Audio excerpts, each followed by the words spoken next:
Bonjour, merci à vous d'être présents pour assister à cette conférence, donc la deuxième de notre cycle, conférence de Solène Mabot, que je vais vous présenter rapidement en quelques mots. Elle est maîtresse de conférence à l'Université Rennes 2.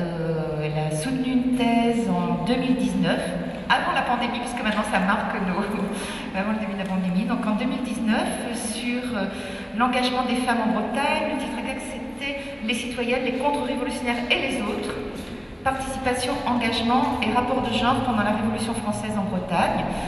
Alors, je crois que Solène avait, on peut dire, vraiment plongé, quasiment en apnée dans les archives, et elle en était revenue avec une moisson de documents qui lui a permis de présenter une autre image que l'image un peu figée, traditionnelle des Bretonnes qui seraient toutes contre-révolutionnaires, puisque comme l'indique le titre de sa thèse, les citoyennes, les contre-révolutionnaires et les autres, dans cette thèse, elle étudie toutes les formes d'engagement, des actions d'envergure aux interventions plus discrètes, plus quotidiennes, et puis bien sûr des révolutionnaires aux contre-révolutionnaires, en passant par les femmes qui ont un engagement moins soutenu peut-être. Voilà.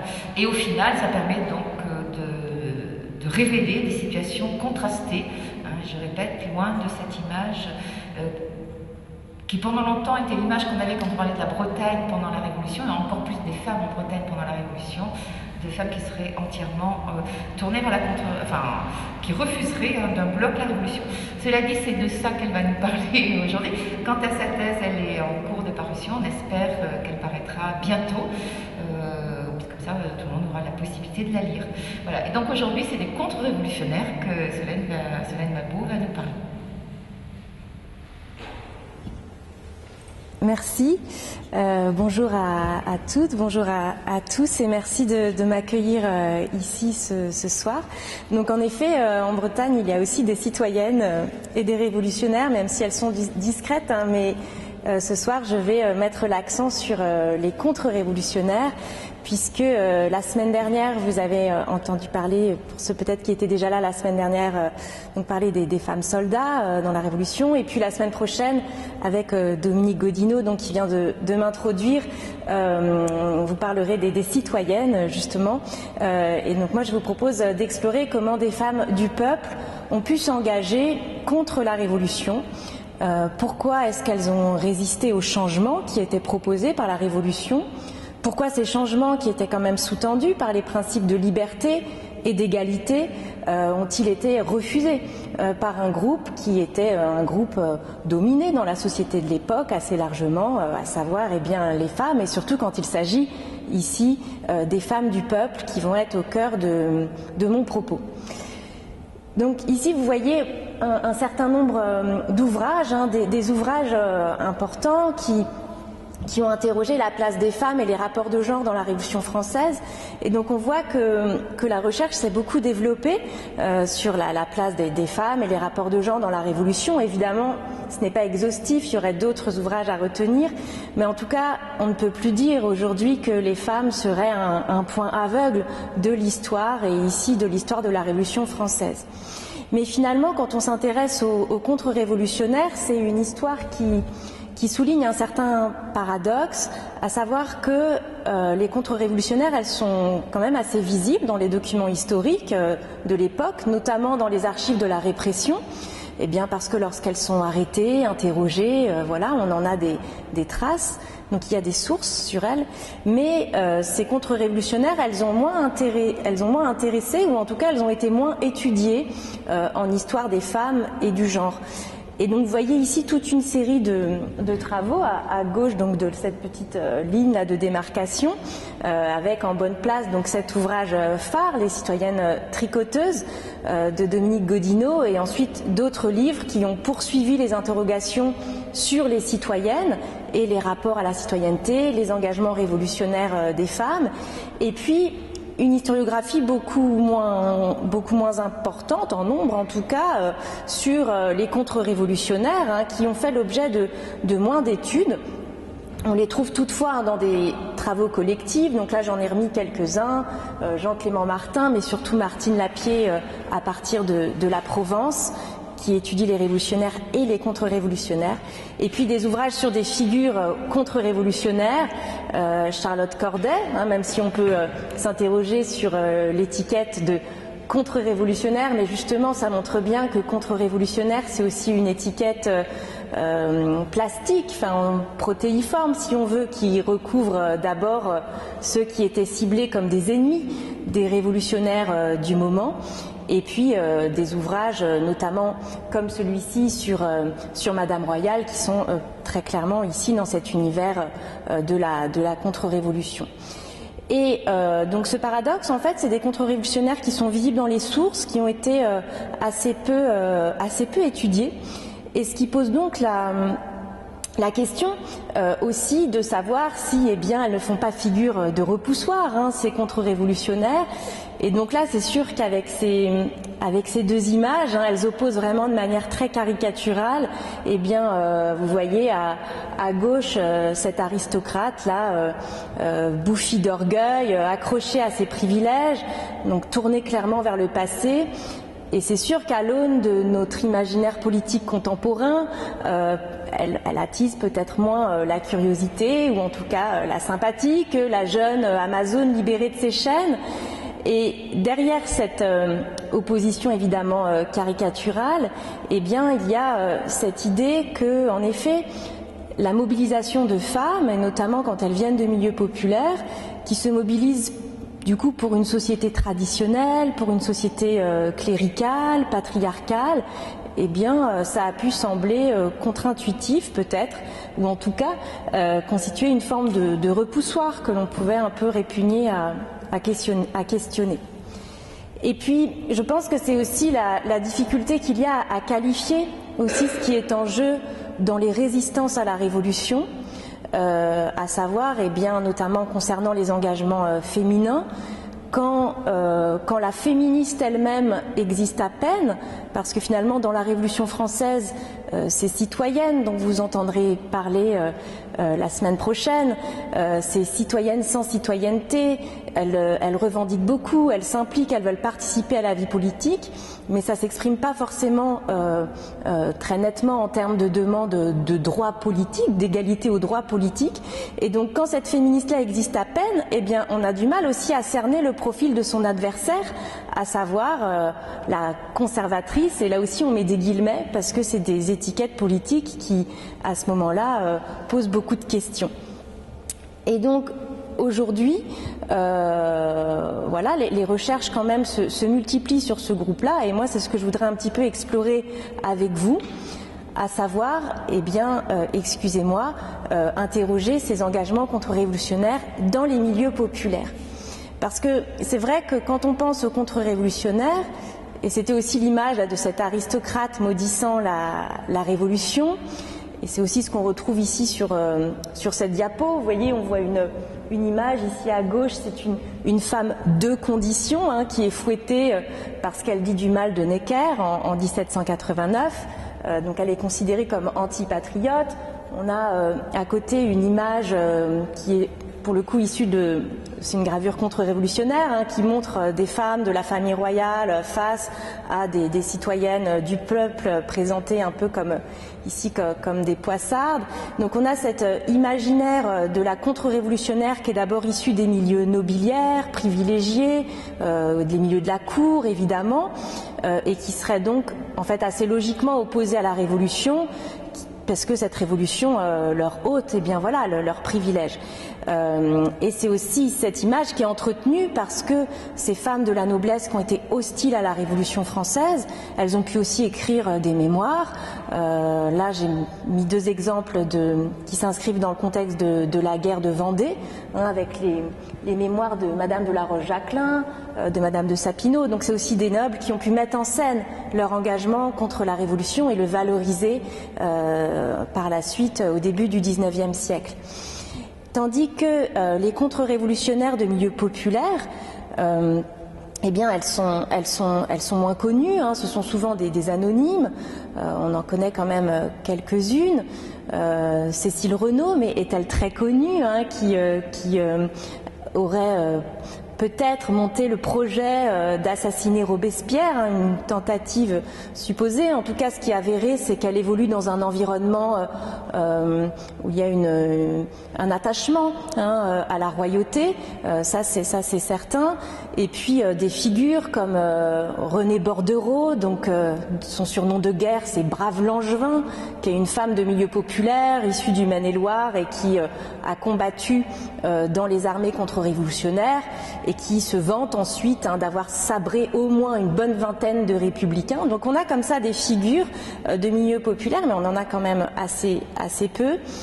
Et puis en parallèle, des contre-révolutionnaires qui sont surtout des anonymes et qu'on voit apparaître dans des tableaux plus tardifs, hein, du XIXe siècle. Comme ici, c'est la posture voilà, des dévotes au pied de la croix lors d'une messe clandestine, la femme de Chouan qui prépare à manger, ce type d'image-là.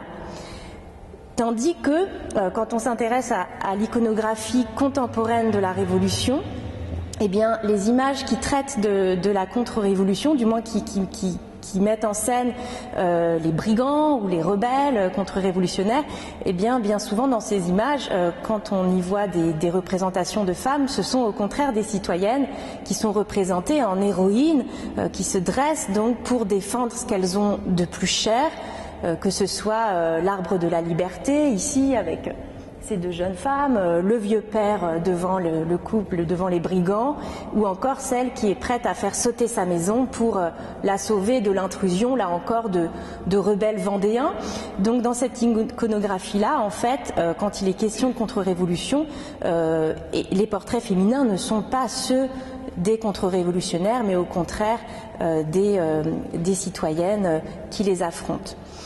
Et voilà, donc c'est tout ce terreau-là, en fait, qui, en tout cas, moi qui m'intéresse, et donc cette idée que les femmes contre-révolutionnaires ont pu faire figure de repoussoir, et notamment dans les milieux populaires, parce que ça pouvait sembler assez contre-intuitif, avec donc cette idée, voilà, pourquoi est-ce qu'elles défendraient cet ordre inégalitaire, traditionnel, qui est aussi un ordre patriarcal, et forcément, ça interroge. Et en parallèle, eh bien, cette image de la fanatique contre-révolutionnaire, donc on voit que dans l'iconographie, elle est assez difficile à saisir, sauf pour les images postérieures, mais par contre, dans les textes, dans les sources écrites, dans les documents, hein, que rédigent les administrateurs, les autorités, eh bien là, on la trouve beaucoup, en tout cas moi dans mes archives en Bretagne, au moins dans les régions où les résistances à la Révolution sont vigoureuses, eh bien il y a toute une manière en tout cas de présenter ces femmes contre-révolutionnaires qui construisent une image assez stéréotypée de ce qu'est cette femme du peuple contre-révolutionnaire, qui est d'abord présentée comme la fanatique, hein, la dévote qui se lève contre la révolution par fidélité religieuse. Alors, vous verrez que beaucoup d'exemples, évidemment, sont tirés de mon laboratoire à moi, hein, qui est la Bretagne. Et toutefois, c'est des choses qui ont été aussi travaillées par d'autres historiens, historiennes, je montrerai quelques noms tout à l'heure, et qui peuvent être assez représentatives, évidemment pas de tout le pays, mais au moins des régions rurales, hein, qui sont éloignées du centre parisien et qui sont travaillées par des mouvements de résistance.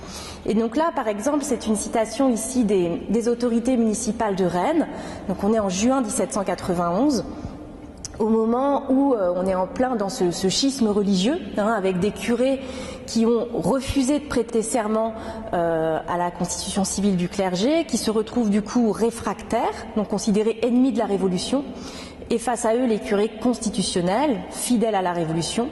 Et donc autour de ce schisme, eh bien, les paroissiens se divisent, et ici, ce document donc montre le point de vue sur ces résistances religieuses. Et donc on nous dit que les prêtres réfractaires ne s'adressent pour mieux faire réussir leurs affreux complots qu'à la partie de la nation la plus facile à égarer, au peuple toujours crédule quand on lui présente des scrupules religieux, qu'à la portion de ce peuple la plus aisée à séduire, aux femmes, à ces êtres faibles, sensibles et tendres, mais disposés par ces vertus mêmes au désordre que leurs excès ou leur fausse direction peut entraîner. Et on retrouve là vraiment le creuset de ces discours des administrateurs de la Révolution qui ciblent d'abord le peuple comme potentiellement crédule et dévoué aux prêtres, et au sein de ce peuple, les femmes. Et les femmes qui sont crédules non pas en raison de leur milieu social, mais d'abord en fonction de leur nature féminine, parce qu'elles sont femmes, parce qu'elles sont dominées par leurs émotions, ce qui les éloigne donc de la raison qui les mènerait normalement vers la Révolution, puisque la Révolution est censée répondre à leurs intérêts, surtout quand elles viennent de milieux populaires. Et ici, alors je vais peut-être pas toutes les lire, mais vous voyez un peu un florilège, moi, de ce que j'ai pu trouver dans mes archives, où on nous décrit donc les femmes comme imbéciles, séduites, des femmes imbéciles semblables à des hiboux qui fuient la lumière, donc ça c'est très, très imagé. Calotinocrate femelle, on voit que la Révolution aussi invente toute une série de mots, dont le terme calotinocrate, donc fidèle aux prêtres. Le peuple stupide de cette paroisse et surtout les femmes, un sexe toujours faible qui se laisse entraîner aux mauvaises insinuations, 500 folles, des femmes dont la tête s'exalte facilement, etc. Donc vous voyez un discours récurrent, on retrouve à 2 reprises ce mot imbécile, c'est à la fois la faiblesse physique et aussi du coup la faiblesse morale, et les femmes surtout, une expression qui revient donc beaucoup sous la plume de ces autorités, à savoir que donc c'est le peuple, et parmi ce peuple surtout les femmes. Et ces femmes sont à la fois accusées d'être influençables, donc influencées par les prêtres, influençables, mais aussi influentes. Donc elles influenceraient à leur tour leur mari, leurs parents masculins, et c'est ça qui est dangereux. Vous voyez, on nous dit, nous ne doutons pas que des prêtres fanatiques ont tourné la tête des filles et des femmes, et celles-ci ont tourné la tête de quelques hommes. On nous dit qu'elles sont séduites par les prêtres, et alors est-ce qu'elles ne pourraient pas entraîner les unes leurs maris, les autres leurs pères, leurs enfants, etc. Et donc il y a ces discours de femmes influençables, mais aussi influentes, avec cette idée qu'elles s'aimeraient, et on a ce terme aussi elles s'aimeraient en fait la guerre civile, pas seulement la zizanie, mais ça va plus loin, la guerre civile dans la famille, parce qu'il y aurait cet homme républicain qui serait détourné de son patriotisme par la femme dévote. Et cette guerre civile dans la famille, eh bien, serait le prélude à la guerre civile tout court, ce que semblent confirmer du coup les territoires comme l'Ouest français qui va basculer dans une forme de guerre civile ouverte en Vendée et puis beaucoup plus larvée, diffuse en Bretagne. Et donc c'est autour de ces discours-là eh bien, que se construit l'image de cette fanatique contre-révolutionnaire. Et en fait, elle est d'autant plus mise en lumière, d'autant plus visible dans les régions comme la Bretagne, donc des régions massivement rurales, que les citoyennes y sont, elles, peu visibles. C'est-à-dire que les citoyennes qui sont acquises à la Révolution, là vous allez vous dire, mais que font toutes ces diapos sur les citoyennes acquises à la Révolution ? En fait, je ne me suis pas trompée de diapo, même si ça peut sembler un petit peu hors de propos. L'idée, c'était de rappeler que les citoyennes, on les voit surtout évoluer dans des territoires urbains et dans des territoires révolutionnaires. On les voit quand elles adressent des pétitions à l'Assemblée nationale, quand elles font partie d'insurrections révolutionnaires, d'attroupements révolutionnaires, quand elles se mobilisent aussi dans les clubs de femmes qui sont des espaces urbains. Donc les citoyennes favorables à la Révolution, elles sont d'abord visibles dans ces territoires-là. Et dans les territoires moins urbains ou moins radicalement révolutionnaires, entre guillemets, moins intensément révolutionnaires peut-être, eh bien, en fait, elles n'apparaissent presque pas, elles sont extrêmement discrètes parce que elles ne servent pas dans les gardes nationales, elles ne votent pas, elles ne sont pas admises dans la majorité des clubs qui sont des clubs masculins, et donc elles ont du mal en fait à exister en dehors des territoires, Paris, mais pas seulement, aussi d'autres villes, à Marseille, etc. Les citoyennes révolutionnaires, elles sont très visibles, mais elles ont du mal à exister dans des régions plus périphériques, massivement rurales, comme la Bretagne. Ce qui fait qu'on a le sentiment que dans ces régions-là, les seuls qui politiquement participent ce sont les adversaires de la Révolution, les contre-révolutionnaires. Parce que ce sont elles, en fait, qu'on va voir dans les archives, ce sont elles qui se font arrêter, tandis que les citoyennes de ces régions-là, elles sont assez discrètes et donc on ne les trouve pas dans les archives de la répression, ni même leurs actions ne sont pas commentées. Et donc ce décalage, en fait, contribue à renforcer cette image de femme contre-révolutionnaire. Alors, après, on peut quand même se demander, cette image, est-ce qu'elle n'est que fantasme, hein? Est-ce qu'elle est seulement construite par des administrateurs masculins qui sont pétris de stéréotypes de genre sur la faiblesse des femmes, etc. Donc c'est un peu ce que je voudrais faire maintenant, à savoir, on est parti des images, des discours en tout cas construits, et voir maintenant, eh bien, sur le terrain des résistances, qu'en est-il véritablement des rapports hommes-femmes et de la place des femmes dans les résistances de la période révolutionnaire. Alors, comme je le disais tout à l'heure, je pars de mon laboratoire à moi, hein, qui est donc mon laboratoire breton, mais bien d'autres études ont montré la part très active des femmes dans les résistances religieuses. Donc là, j'en ai mis quelques exemples, mais là encore, ce n'est pas exhaustif, mais en tout cas pour rappeler que ce soit à l'échelle régionale, hein, dans d'autres régions qui ont été étudiées sous cet angle, en Provence par Martine Lapierre, mais aussi dans l'Yonne, la Haute-Loire, le Haut-Languedoc, donc dans toute une série de régions, ça a été bien étudié. Aussi à l'échelle urbaine, ça a été étudié pour la ville de Lyon tout particulièrement, par Paul Choplin. Eh bien, on note que les femmes sont effectivement très actives dans les résistances religieuses. Et dans les régions qui sont massivement réfractaires à la Révolution, hein, notamment les régions sur le plan religieux là, qui figurent en noir sur cette carte, hein, puisque ce sont les régions où le clergé a très peu prêté le serment de fidélité à la Révolution. Donc ce sont les régions où il y a beaucoup de curés réfractaires, donc potentiellement beaucoup de curés réfractaires soutenus par leurs paroissiens et paroissiennes, et donc ça attise nécessairement les résistances.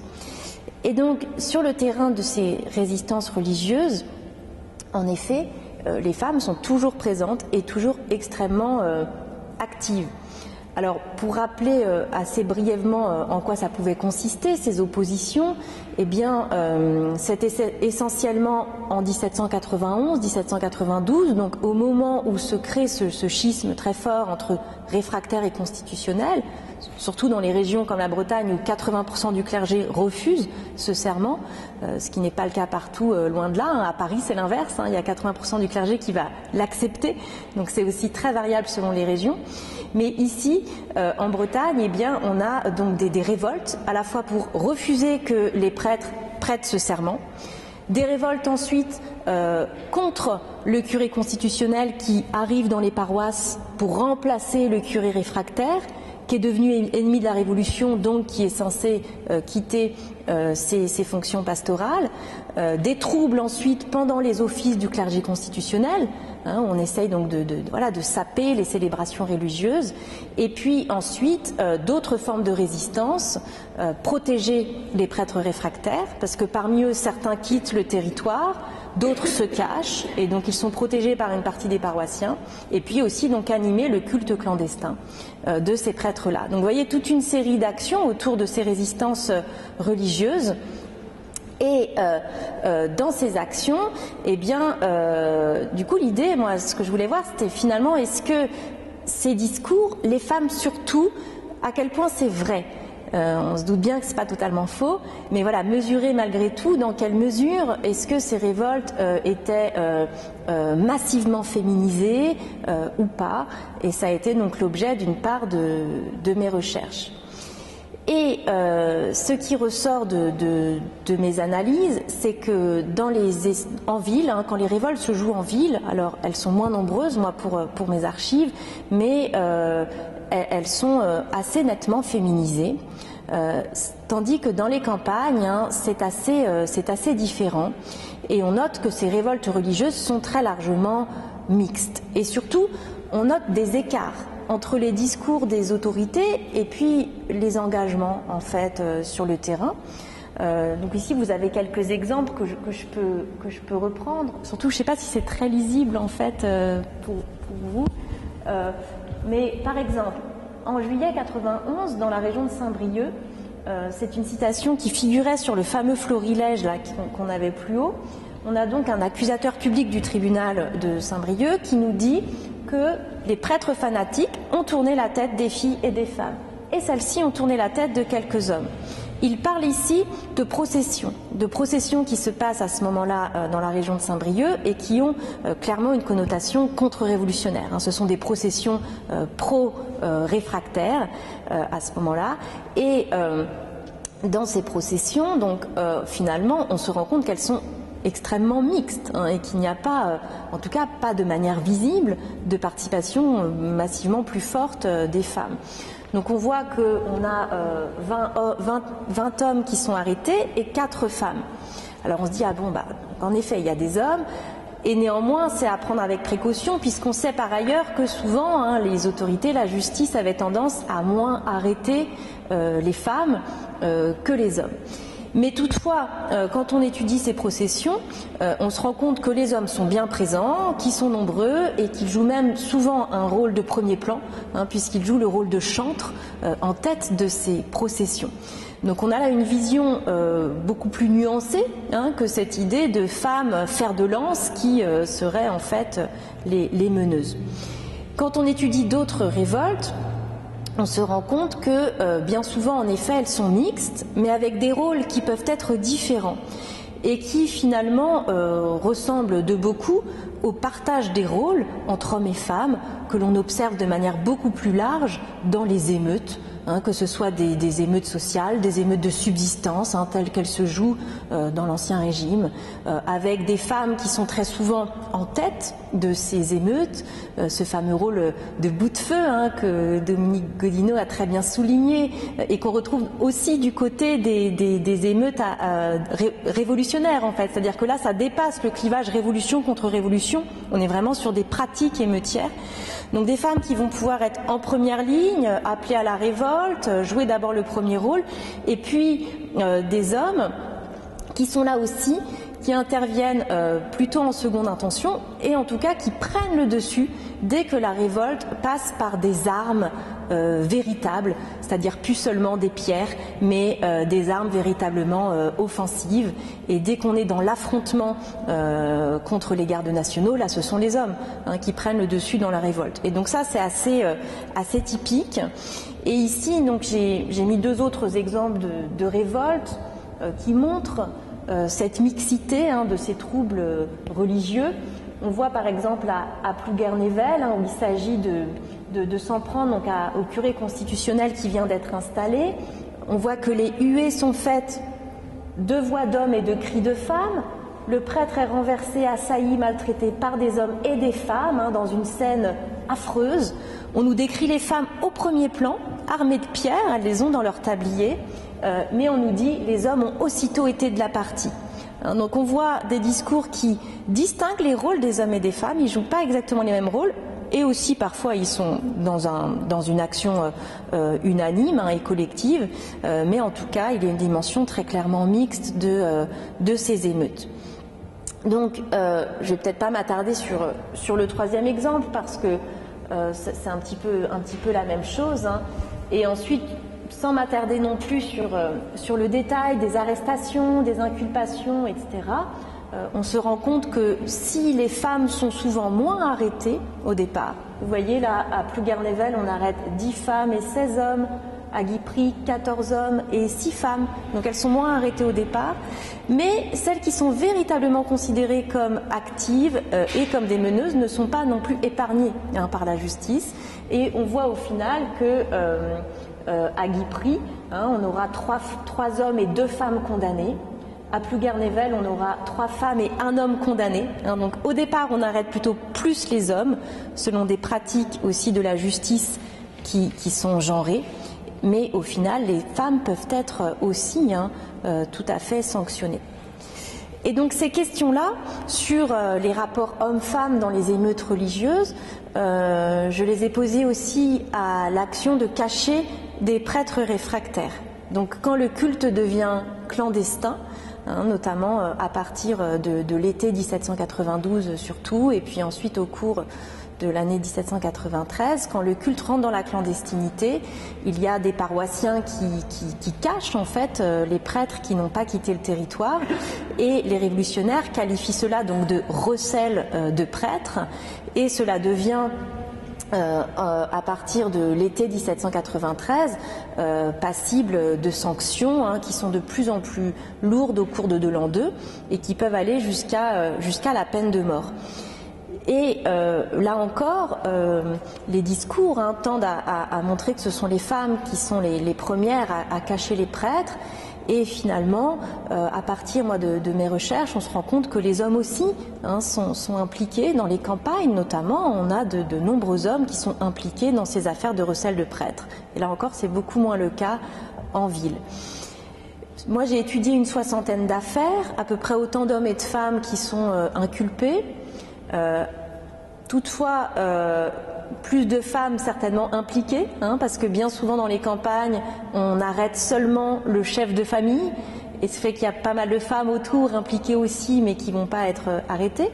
Mais quand même un engagement assez mixte, et par contre un décalage en termes, au niveau des condamnations à mort, 19 femmes qui ont été condamnées à mort à l'échelle des départements bretons que j'ai étudiés, pour seulement un homme.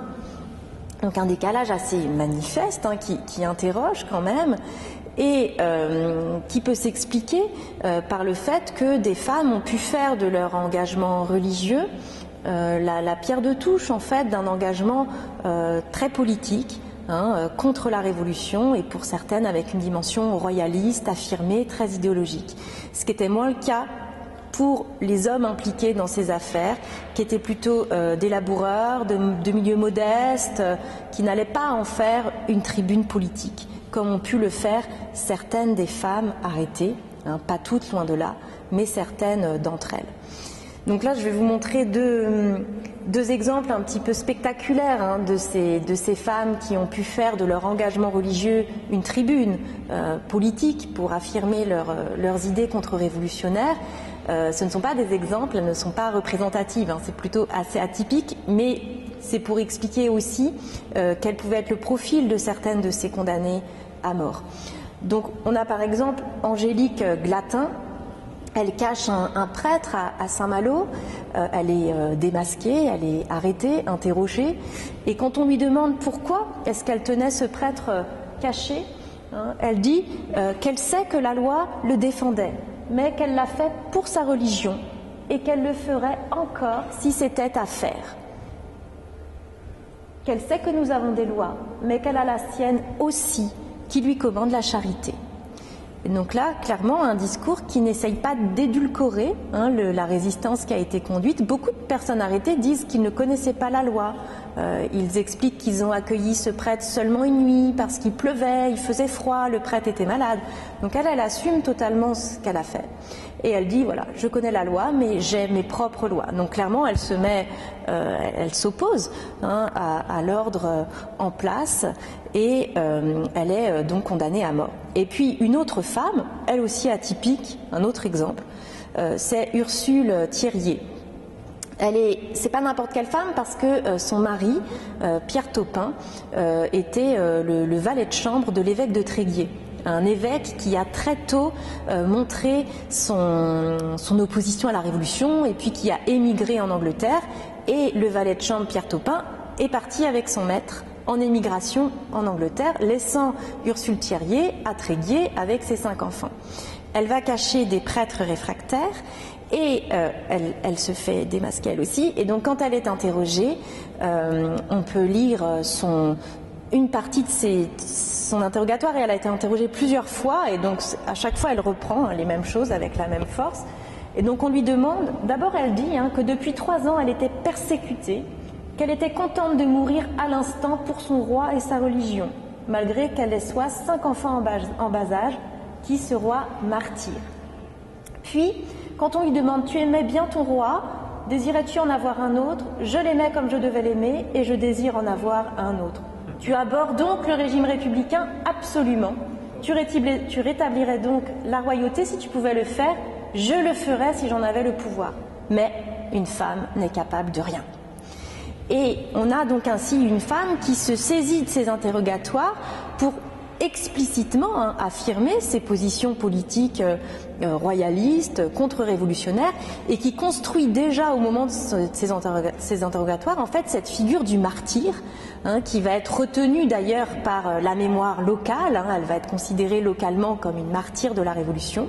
Elle figure au XIXe siècle dans les martyrologes, donc ces recueils qui font la liste des personnes qui se sont sacrifiées, selon leur lecture évidemment, pour la cause du trône et de l'autel, et surtout pour la cause de l'autel dans ces recueils-là. Et donc vous voyez des figures qui, de manière très spectaculaire, font de leur résistance religieuse un acte de résistance très clairement politique. Et du coup, on peut se demander pourquoi est-ce que des femmes auraient, plus que les hommes, en fait, emprunté cette voie du religieux pour construire une résistance politique. Alors, ça pose beaucoup de questions et je ne vais pas le résoudre dans le peu de temps là dont je dispose, mais il me semble qu'il y a aussi des hommes qui disposaient d'autres voies pour résister politiquement à la Révolution, qui pouvaient faire partie de ces hommes qui ont assez tôt quitté le pays, qui se sont engagés dans l'armée des princes, qui ont émigré et ont tenté de combattre la Révolution par les armes, soit en émigration, soit sur place en faisant partie des insurrections armées. Tandis que pour une bonne part des femmes, eh bien, c'était pas des voies qu'elles envisageaient en fait, parce que d'ailleurs c'était aussi très très contraire aux normes de genre, et leur résistance politique donc a pu davantage se manifester par ce terrain du religieux, où elles étaient légitimes à agir, où elles avaient la possibilité aussi de le faire, et donc finalement l'engagement royaliste très radical pouvait davantage emprunter cette voie de l'engagement religieuse. Et puis, par ailleurs, je pense qu'il faut aussi se méfier. Là, on avait des exemples un petit peu extrêmes, entre guillemets, de ces femmes-là qui cachent des prêtres. Et parallèlement, il y a aussi des résistances religieuses qui ne sont pas forcément d'abord l'expression d'une ferveur profonde ou d'une dévotion profonde, comme ça peut se retrouver chez Angélique Glatin là, de Saint-Malo.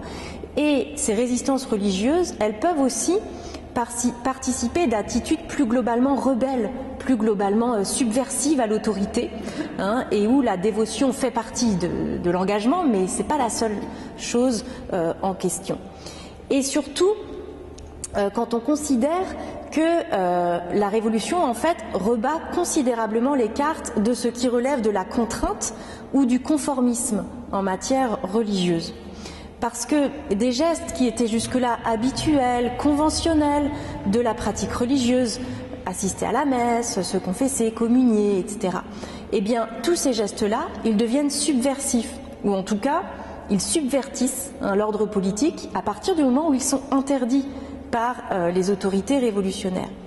Et donc, les gestes de dévotion qui sont entretenus en dépit des interdictions se chargent à ce moment-là d'enjeux différents, et les femmes qui s'investissent dans la restauration du culte clandestin ne sont pas forcément toutes des dévotes, elles peuvent aussi se placer sur ce terrain qui est ouvert par la crise révolutionnaire, et donc ce terrain est bien de l'action, de la résistance politique.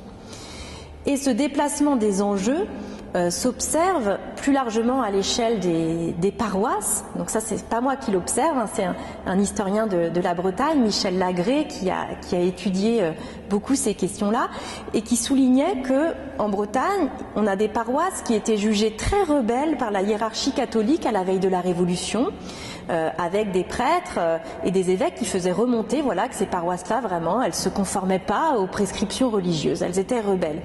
Dans la Révolution, elles deviennent des bastions de la chouannerie. Et au XIXe siècle, elles se distinguent comme des paroisses modèles au niveau religieux.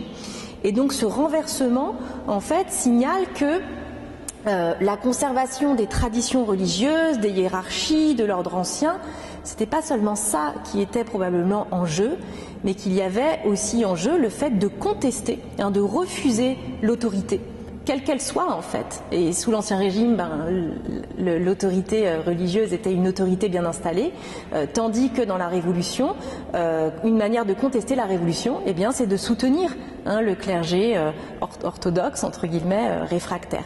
Et donc ce renversement-là est à prendre en compte aussi, et on peut l'observer à partir d'engagements. Ici, par exemple, celui de Laurence Rapé, qui est elle se qualifie elle-même de laboureur, donc elle vit près de Redon, et elle est impliquée à peu près au même moment, en 1791, à la fois dans des révoltes dans des révoltes religieuses. Donc, par exemple, quand un ecclésiastique essaye de prêter le serment de fidélité à la Révolution à Redon, elle fait partie des femmes, elle est en première ligne, à l'assaillir de pierre, à le poursuivre, à l'injurier, etc. Et en parallèle, Laurence Rapé se trouve aussi dans des révoltes rurales. Elle est aussi à la tête de mouvements de paysans qui résistent aux afféagements. Alors les afféagements, c'était le mouvement qui conduisait à clôturer les champs pour donc les privatiser entre guillemets, ce qui allait à l'encontre des droits collectifs que les paysans entendaient préserver sur des terres, souvent les terres vaines et vagues, les terres communes, voilà, sur lesquelles on avait des droits d'usage. Et elle est aussi impliquée dans ces révoltes-là. On dit qu'elle a son fusil au bras, elle essaye d'étrangler un huissier qui essayait de venir régler l'affaire, donc elle est très très active. Et donc elle est dans cette position de rebelle en fait. Donc rebelle sur le terrain religieux, rebelle sur le terrain social, qui casse un petit peu cette image de la fanatique contre-révolutionnaire qui serait d'abord cette femme imbécile, dévote, etc. Et cet aspect-là se retrouve aussi, en Bretagne en tout cas, dans la chouannerie. Alors, chouane, je mets un point d'interrogation parce que chouane, le mot, il sonne un petit peu étrangement quand même aux oreilles. On a plus l'habitude de parler des chouans au masculin. Et c'est vrai que dans cette guerre civile larvée là de Bretagne, il y a une petite carte donc qui représente un petit peu le terrain, vous voyez, de la Vendée en bas et puis de la chouannerie au nord de la Loire. Donc c'est, à la différence de la Vendée, c'est pas la guerre civile totale, frontale, c'est vraiment la guérilla diffuse qui va marquer la Révolution à peu près de 1794 et puis jusqu'au début du Consulat. Et c'est vrai qu'on a surtout étudié les chouans, parce qu'on s'intéressait aux combattants de cette guerre et donc aux hommes. Et finalement, on se rend compte en étudiant les chouanes, donc les femmes impliquées aussi dans cette guerre civile, que celles qui cachent des prêtres sont aussi parfois impliquées dans des engagements plus vastes et donc dans tous ces réseaux clandestins au croisement des résistances religieuses et des insurrections chouanes. Par exemple, chez une veuve, la veuve Maubec, on trouve, elle a 54 ans, elle se dit cultivatrice. On trouve 2 prêtres réfractaires chez elle, mais on trouve aussi un chouan qu'on abat au pas de sa porte. Alors elle dit qu'il venait pas de chez elle, mais il sort quand même de son jardin. Et puis on trouve des armes, on trouve une cache. Donc on comprend que cette veuve, elle est accusée de recel de prêtre, mais elle a une activité qui dépasse cela. On en a d'autres exemples, ce sont des veuves parfois âgées, ce sont aussi de jeunes femmes. Par exemple, Marie Coutet, dans la région de Saint-Malo, est arrêtée en l'an 2 pour recel de prêtre, donc elle est interrogée, on a ces documents-là, contemporains des faits. Le prêtre lui-même indique qu'elle l'a hébergée, malgré tout elle nie, elle n'avoue rien, elle est acquittée. Donc on pourrait se dire, ben voilà, elle a joué un rôle assez mineur dans le recel de prêtre. Et puis, sous la Restauration, donc bien plus tard, en 1825, elle sollicite une pension auprès de la monarchie, donc la monarchie restaurée, et d'anciens officiers de la chouannerie vont lui faire une attestation, où ils expliquent qu'elle a logé en effet des prêtres, mais aussi des royalistes qui débarquaient de Jersey, que sa maison servait de dépôt d'armes, de munitions, qu'elle guidait les émigrés qui rentraient de Jersey vers l'intérieur du pays, qu'elle accueillait les chaloupes sur la plage. Donc voilà, une activité beaucoup plus étoffée en fait que le recel de prêtres. Mais c'est vrai que si on s'en tient aux archives de la période révolutionnaire, c'est-à-dire ces archives judiciaires, on se dit bah voilà, Marie Coutet, elle a essayé de cacher un prêtre et puis c'est tout. Et puis finalement derrière il y a peut-être bien d'autres choses qui émergent, et on a d'autres cas comme ça où on arrive à croiser des archives de la Révolution et puis ces fameuses demandes de pension qu'on trouve ensuite. Donc là, je vais peut-être pas m'attarder parce que je vois que le temps file et il faudrait laisser un peu de temps à la discussion. Mais c'était juste donc un petit rappel en fait de ces différentes actions que pouvaient mener les femmes dans la chouannerie, avec cette expression ménagère de la chouannerie qui est l'expression d'un officier républicain qui perquisitionne une maison, la maison d'un chef chouan, et dans son rapport qui dit voilà qu'il a rencontré toutes ces ménagères de la chouannerie et qu'il a essayé de les interroger mais qu'elles n'ont rien dit. Et c'est donc cette idée que ces chouanes, elles agissent d'abord dans la maison. Elles cachent, elles nourrissent, éventuellement elles soignent.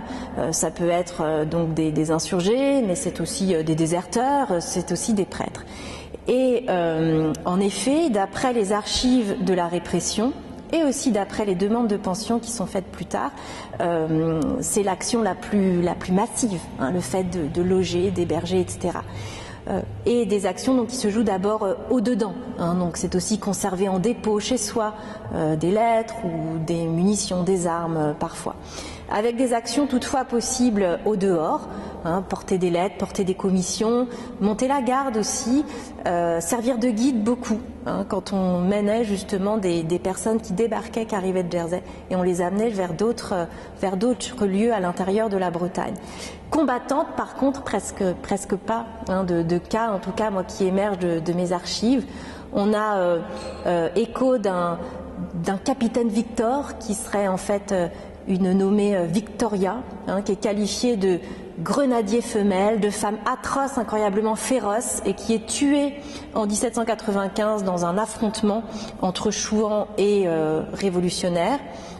On ne sait pas grand-chose sur elle, elle est probablement de la noblesse locale, et cela fait écho aussi à ces femmes de la noblesse qui pouvaient jouer aussi de cette culture nobiliaire, où on avait aussi une culture du commandement, qui pouvait aussi exister. Enfin, disons que cette culture-là était aussi en partie partagée par les aristocrates.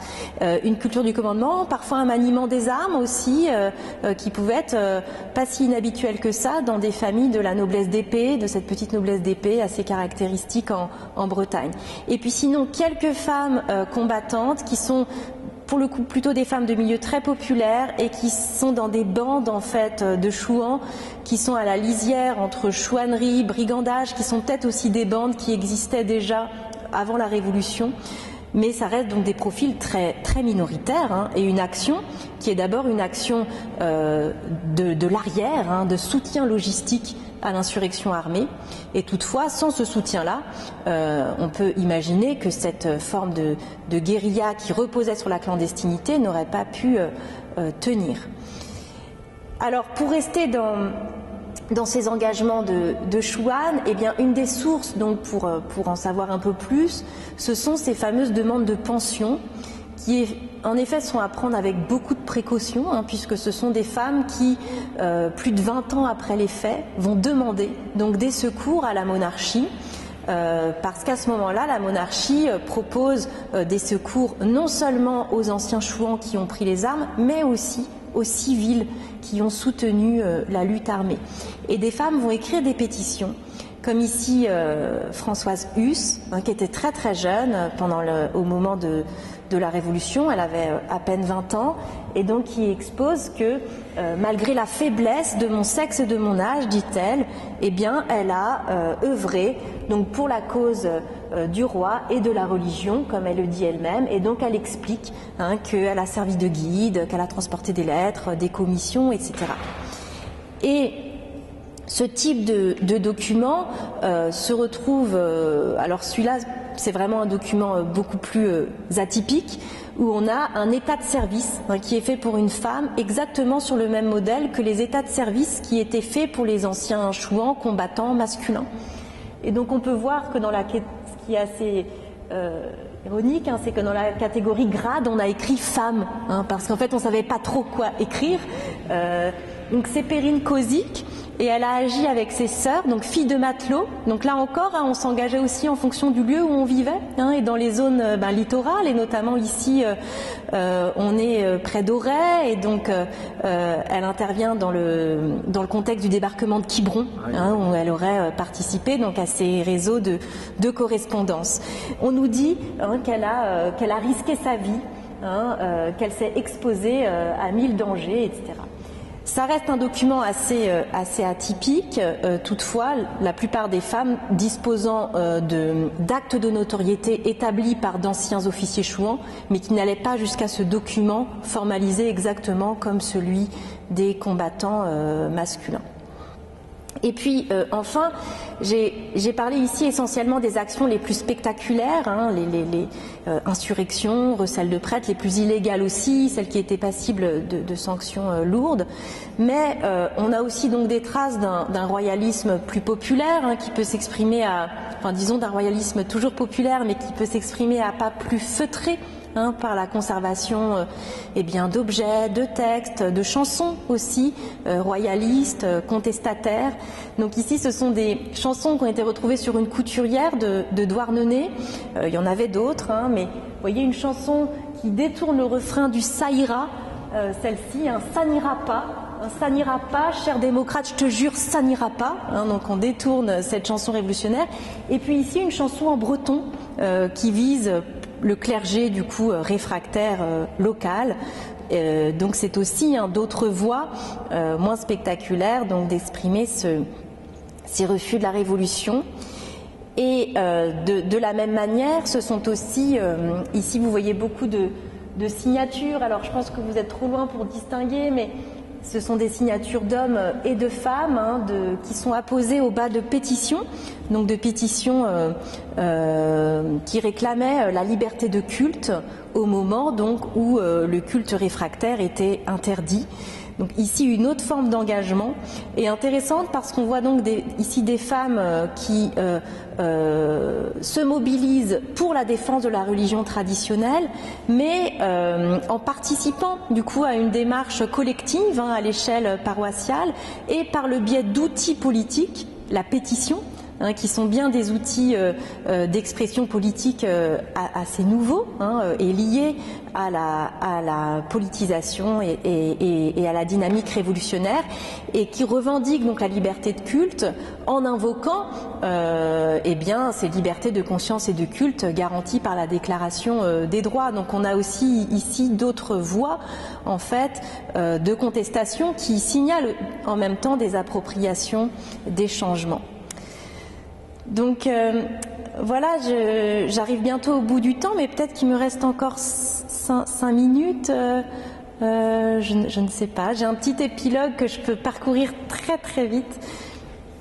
Je voulais simplement rappeler, donc en guise d'épilogue, cette idée donc que j'ai évoquée au départ, donc de les femmes surtout, c'est-à-dire ce qui a forgé cette image de la fanatique révolutionnaire. C'est une image vraiment puissante et qui irrigue en fait aussi la pensée politique des républicains du XIXe siècle. Et c'est là-dessus que je voudrais aller, mais du coup très très vite.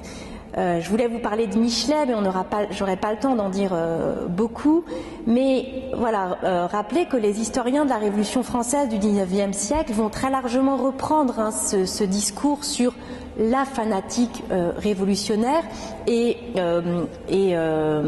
contribuer à fixer cette idée de femme par nature hostile au changement, par nature fidèle aux traditions.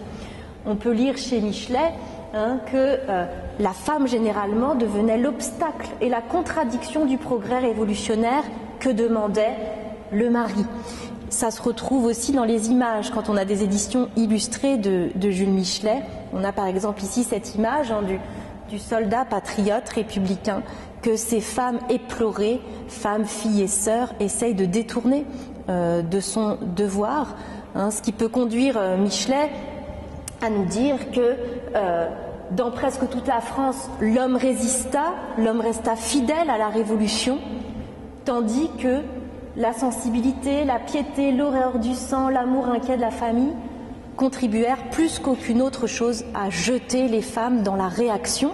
Hein, donc se construit ainsi un discours assez binaire et donc clairement genré.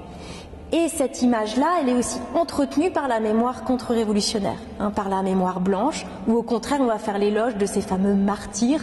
Donc on a parlé tout à l'heure d'Ursule Thierrier. Vous voyez ici un vitrail hein, qui se trouve donc dans une petite église des Mauges. On voit une bergère qui protège un prêtre réfractaire.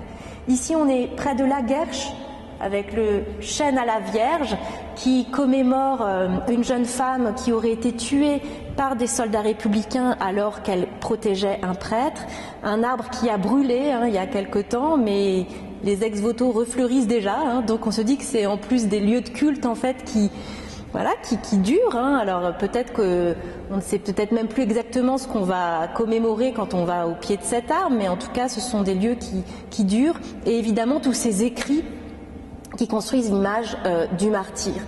Et donc des images puissantes hein, par lesquelles les républicains vont se méfier aussi de l'engagement des femmes en politique. Hein. Et par exemple, Léon Richer, qui est un républicain très engagé pour la cause des femmes, hein, il participe à avec Maria Derem notamment, il est vraiment très impliqué, il a un journal, il écrit des ouvrages comme La femme libre, etc. Et toutefois, hein, qui prévient que sur 9 millions de femmes, eh bien, quelques milliers à peine voteraient librement selon lui, le reste irait prendre le mot d'ordre au confessionnal, hein, alors qu'il est clairement engagé pour la cause des femmes. Il dit encore qu'à l'heure actuelle, il pense dangereux de donner aux femmes le vote politique, hein, parce qu'elles sont en grande majorité réactionnaires et cléricales, et si elles votaient aujourd'hui, la République ne durerait pas 6 mois. Et donc, c'est sûr que ça, c'est pas seulement né de la Révolution, hein, c'est des représentations de genre qui s'ancrent en amont de la Révolution, qui sont entretenues ensuite au XIXe siècle, parce qu'on a le sentiment que le catholicisme se féminise beaucoup, avec aussi le développement le renouveau hein, des congrégations religieuses, des couvents, qui est d'abord le fait des couvents féminins.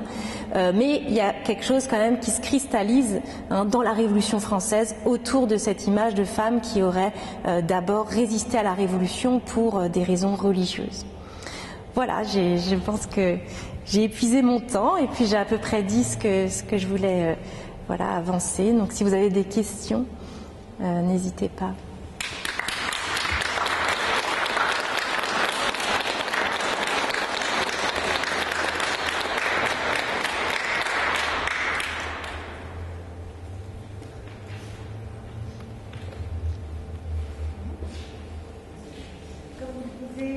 Solène, si vous avez des questions.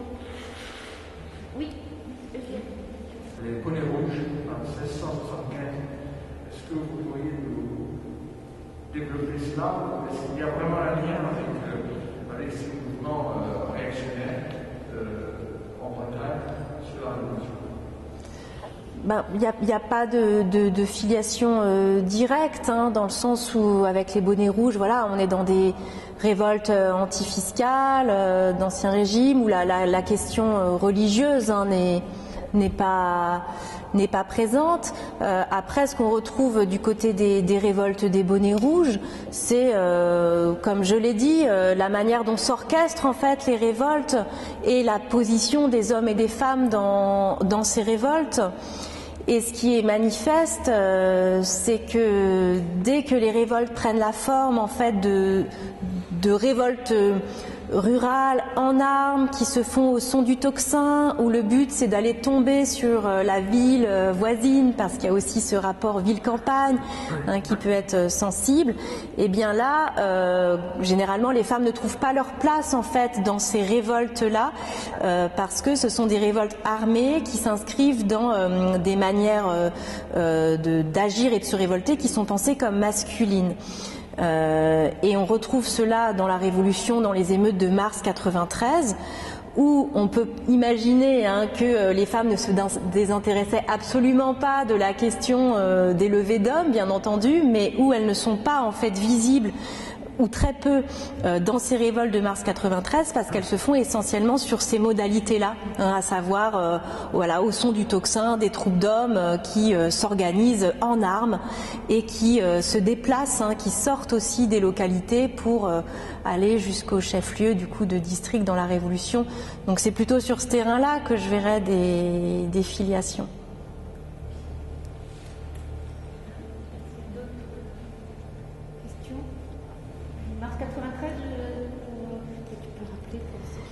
Oui, du coup mars 93, c'est quand il y a donc un décret sur les levées d'hommes qui demande aux communes de fournir en fait un certain nombre d'hommes pour les armées de la République.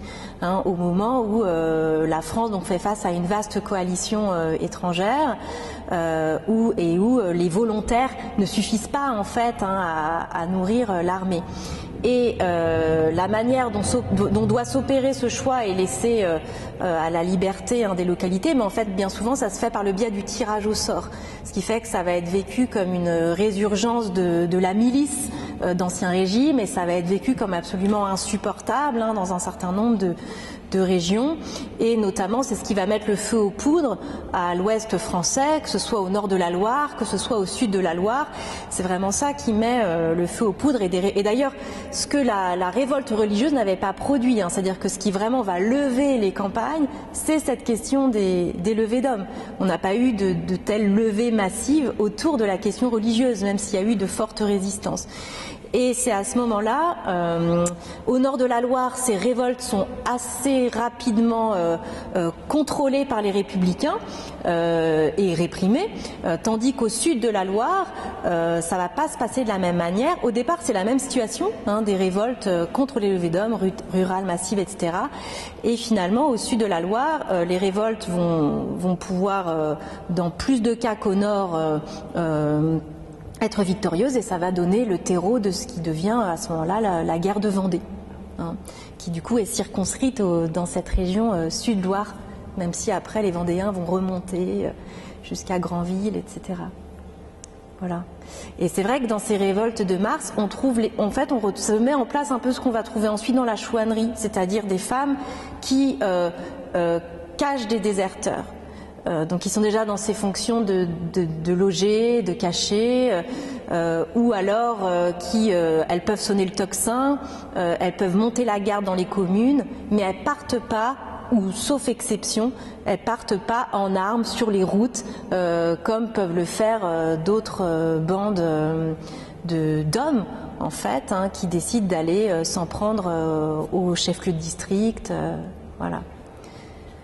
Et d'ailleurs, c'est pas seulement dans le champ de la contre-révolution, c'est-à-dire que pendant les révoltes antiféodales, où on a des révoltes contre les châteaux, contre les droits féodaux, alors en Bretagne, on n'a pas de mouvement de grande peur à l'été 89, mais on a d'autres vagues de révoltes anti-seigneuriales un peu plus tard, en 91, en 90, ensuite en 91. Eh bien, on retrouve les mêmes formes d'action qu'en mars 93, sauf que là, on se bat contre la féodalité, donc contre aussi les privilèges ressentis comme les privilèges des châtelains, des nobles, etc.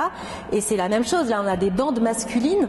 Parce que la manière de se révolter, c'est d'aller sur les routes en armes. Sauf qu'ici, on ne tombe pas sur le chef de district, mais on tombe sur le château.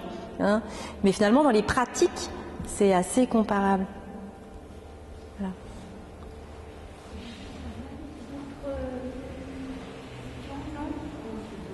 Non, alors, si je peux, je vais prendre... oui, j'aurais voulu savoir si on avait des indications sur les âges et les situations familiales de ces femmes. Est-ce qu'il y avait une femme qui était très jeune, il y avait des veuves, une autre qui avait, ou peut-être celle qui était très jeune, je ne sais plus, qui avait fait des actions avec sa sœur, enfin, voilà. Est-ce qu'il y a des profils comme ça, soit en fonction de la situation familiale ou de l'âge qui se dégage, ou pas du tout? On a alors par âge, on n'a pas d'âge vraiment qui se dégage, mais des actions qui vont être différentes selon l'âge. C'est-à-dire que, en tout cas dans la chouannerie, les femmes qui invoquent en tout cas des actions où elles sont en effet plus dans l'action, quoi. C'est-à-dire si on reprend un peu le tout petit rappel là sur les formes d'action, les actions qui se font au dehors, elles sont plus souvent, mais pas exclusivement, mais plus souvent portées par des femmes plus jeunes. Souvent des femmes plus jeunes qui n'ont pas encore d'enfants, qui sont célibataires. Donc là, il y a un facteur d'âge qui joue. Sinon, ce qui se dégage vraiment, c'est le statut matrimonial. En tout cas, pour les engagements religieux, les 3/4 des femmes qui sont inculpées pour recel de prêtre, ce sont des femmes sans mari, des femmes seules, qu'elles soient veuves, qu'elles soient célibataires, qui sont surreprésentées à la fois parce qu'elles sont plus exposées à la justice, parce qu'elles n'ont pas de mari qui puisse faire écran. C'est-à-dire que ces paysannes qui ne sont pas arrêtées parce que c'est le laboureur chef de famille qui est arrêté dans bien des cas, elles ont été impliquées mais elles ne sont pas visibles, elles ne sont pas arrêtées. Tandis que les femmes seules, qu'elles soient veuves ou célibataires, elles sont très exposées à la justice, puisqu'il n'y a pas d'homme qui puisse faire écran. Ce qui pose la question de leur surreprésentation. Est-ce qu'elle est d'abord liée à ce biais-là, de la manière du coup dont fonctionnaient les arrestations, et donc ce qui construit nos archives, les sources de la répression, ou est-ce qu'elles étaient plus investies, plus impliquées? Là, on a aussi des recherches qui s'ancrent aussi dans la période en amont et qui exposent la place des célibataires et des veuves dans la vie paroissiale, leurs engagements dans les œuvres qui pouvaient être plus intenses que les femmes mariées. Et en tout cas, ce sont des femmes qui pouvaient trouver dans le cadre paroissial, parce que c'était pas facile d'être sans mari à cette époque-là, il faut quand même le rappeler, d'être veuve, mais aussi peut-être surtout d'être célibataire. C'était socialement pas des positions faciles, qui pouvaient friser une forme de marginalité quand même. Et donc les sociabilités paroissiales pouvaient être à la fois une forme de protection face à une précarité qui pouvait être aussi une précarité sociale pour ces femmes seules, et qui pouvait aussi accorder une forme de légitimité, parce que dans l'Église, ces femmes-là avaient la possibilité en fait de s'engager au même titre que les hommes laïcs et d'être reconnues du coup aussi pour ces actions-là. Donc il y a un investissement qui pouvait être particulier de ces catégories de femmes. Et ensuite, pour les milieux sociaux, en effet, on observe que alors que les hommes qui sont arrêtés pour cacher des prêtres sont d'abord des paysans, les milieux sociaux des femmes arrêtées sont beaucoup plus diversifiés et elles se recrutent dans quasiment tous les milieux, que ce soit des femmes rentières, aux paysannes, aux artisanes des villes, marchandes et l'artisanat rural, où domine à ce moment-là très très largement le secteur textile, qui est représenté à la fois dans les villes et aussi dans les campagnes. Voilà. Pourquoi refuser ces idées révolutionnaires de l'égalité? Justement, je pense qu'on a compris qu'il y avait une dimension religieuse qui était importante, ça c'est certain, qui pouvait se mêler à d'autres refus, et je pense quand même ce rejet de l'autorité venue d'en haut, de l'autorité venue de l'extérieur, c'est-à-dire que c'est des résistances qui sont, au moins dans les campagnes, très massivement communautaires. On a des communautés qui sont soudées autour de la paroisse, soudées aussi, on a parlé des révoltes contre les clôtures de champs autour de leur... c'est pas que le religieux, quoi. La communauté, c'est aussi la manière dont s'organisait cette communauté rurale autour des cultures, etc.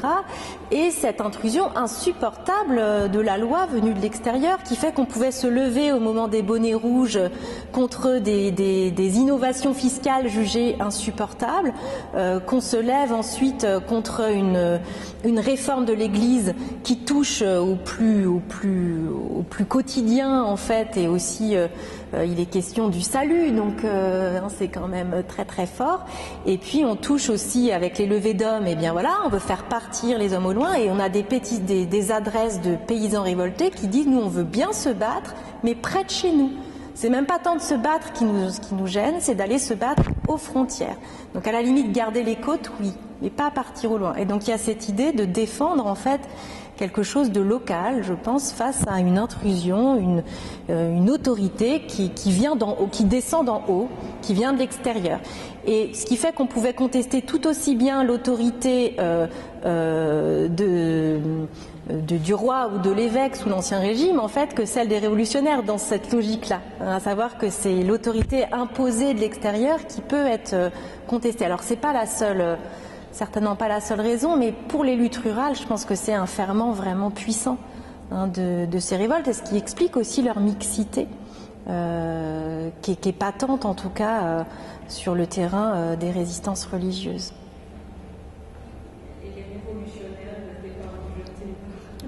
Ils n'étaient pas faciles d'être révolutionnaires. En effet, dans certaines communes rurales, c'était pas facile d'être révolutionnaire, et dans les résistances religieuses, on les voit apparaître, ces citoyennes justement révolutionnaires qui se font traiter de tous les noms quand elles essayent de protéger le curé constitutionnel. Donc on s'interpelle entre tu es démocrate et toi tu es aristocrate. Donc on retrouve aussi le maniement de ces étiquettes politiques-là dans ces révoltes et dans les prises de parole de ces femmes. Et ensuite, c'est sûr que ces citoyennes révolutionnaires des campagnes, elles sont très dures dans une région comme celle-ci à observer. On peut les observer un peu plus dans les villes qui ont des clubs politiques, sachant qu'en Bretagne, il n'y a pas de club de femmes, mais dans les clubs d'hommes, elles apparaissent dans les tribunes, donc parmi les spectatrices, si ce n'est qu'elles essayent de prendre la parole, de se faire une place, elles demandent à prêter le serment civique, donc on peut les observer à ce niveau-là. Et dans les campagnes, c'est vraiment très rare. Parfois, on a des femmes qui vont dénoncer un curé réfractaire en disant que, au prône de la grand-messe, il tient des propos incendiaires, qu'il insulte la Révolution. Donc, on trouve des traces, mais c'est quand même difficile. Enfin, c'est des traces ténues. Et c'est aussi le biais de la production des sources, qui va toujours insister sur les actions hors la loi, notamment les archives de la répression. Et finalement, si les citoyennes révolutionnaires, favorables au changement, ne font rien d'illégal dans les campagnes, où il n'y a pas de club, on ne les voit pas.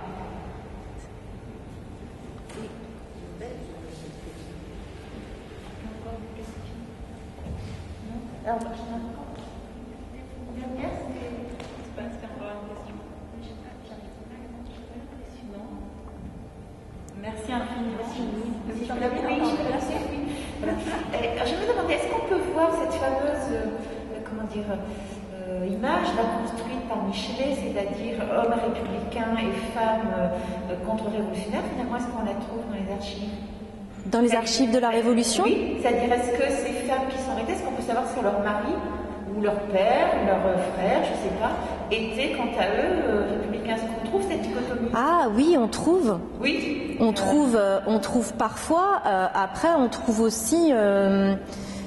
C'est-à-dire que c'est surtout ça, on le trouve dans les mémoires des émigrés de Quiberon, qui vont raconter qu'ils ont été aidés par des épouses de révolutionnaires qui par ailleurs ont des fonctions, soit dans une municipalité ou dans le club. Et après c'est toujours difficile parce que on sait aussi que c'est des moments où même du côté des hommes, ils pouvaient avoir des positions un petit peu publiques, affirmées, puis par ailleurs d'autres convictions, donc c'est assez difficile à démêler.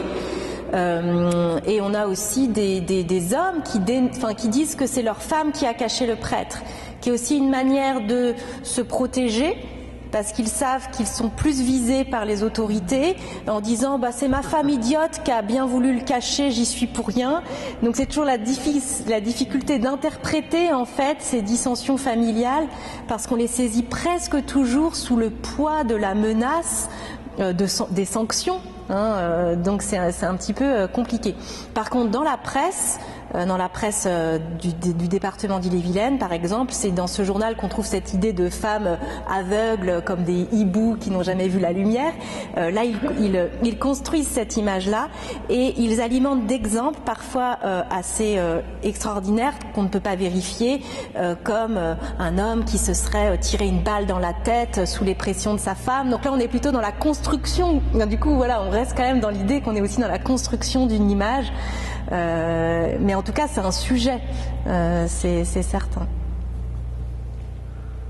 Voilà, écoutez, s'il n'y a pas d'autres questions, on peut remercier Solène Lavaux pour cette...